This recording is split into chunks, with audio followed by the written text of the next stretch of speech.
Hello everybody and welcome to another chassis variant series with myself, Critical Rocket, and we're still with the Black Knights. This is the BL-7-KNT.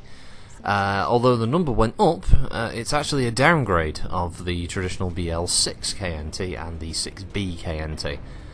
So the 7 is the Succession Wars era version of the mech, where the plants that were originally run by Kong Interstellar were pretty much destroyed or left in such a state that there was no way that they can continue building Star League era versions of the Black Knight.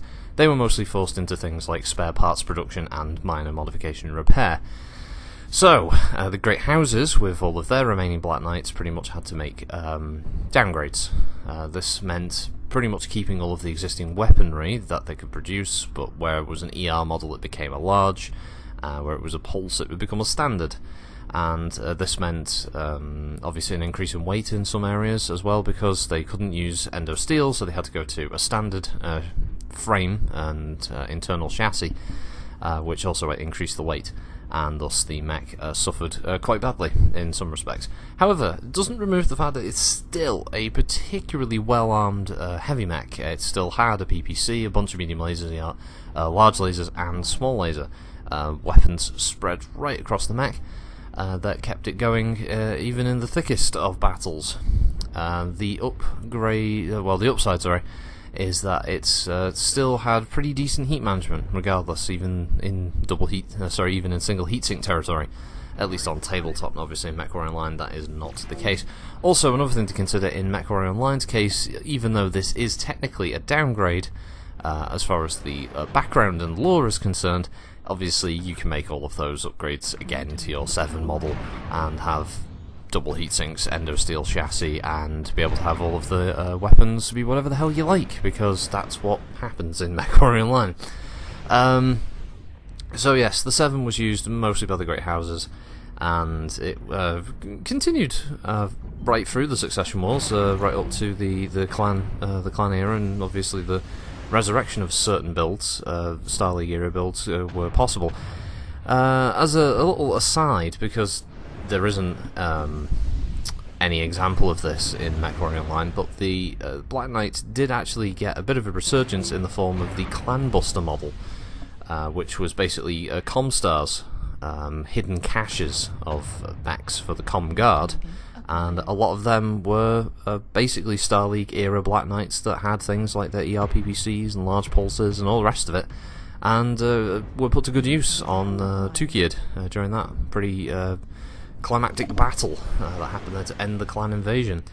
As such, yeah, pretty much any of the ones you see with all the Star League tech on is technically considered a Clan Buster. And the only reason they're called Clan Buster is they had some minor modifications here and there to make them slightly more competitive with the clans.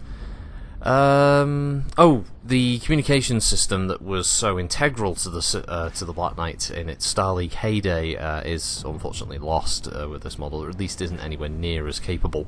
It's still used as a command mech, and for good reason, because it's so fucking powerful.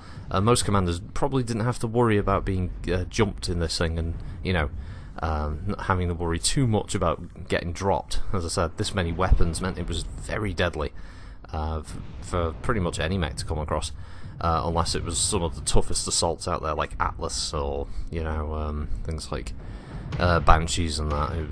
Melee combat, a Banshee's going to punch you to death pretty quickly. Now, onto the point of the mech in MechWarrior Online. As said in other Black Knight videos, its main issue is heat. It has so many hard points. The hard points are spread between being 8 or 9. In this particular case, it has 9. It has a max engine rating of 360, I believe, so it's not too bad. The speed can get up there. About 77, although with a new skill tree, obviously that can vary a bit wildly now because speed tweak doesn't work in the way it used to. It's on the point of things like XL engines, it's a perfectly viable mech for XL engines, because I don't think the Black Knight has particularly large side torsos that makes it suffer from that particular upgrade. Whether it's needed is, it's a personal preference thing. I know a lot of people will, swear by certain upgrades being essential. I never really take that point of view, because I don't know, you're either playing it from a very competitive mindset or you're playing it because you enjoy it, and I don't know about you, but if you're competitive minded, I don't think you're enjoying the game as much as or the way it was intended in some respects. I don't know, it's just me. I always find the competitive nature in some online gaming these days sucks all the fun out of it and turns it all into more like a job where you're constantly having to keep up and do this and change that, and if you don't, you suck and you're terrible, and why did you do that? Oh my god, it's like Overwatch competitive. But yeah, that's it really. The Black Knight is a chassis that I'll recommend all day. It's very good weight-wise. It's got a ton of customization in your energy weapons opportunities. As I said, with the new tech coming in July, or the new tech that has already arrived, and oh my god, isn't it amazing? Or oh my god, it was terrible. What were they thinking? You know, it's one or the other.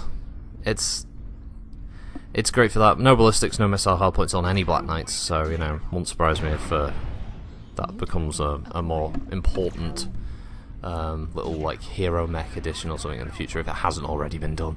I didn't pay attention to that.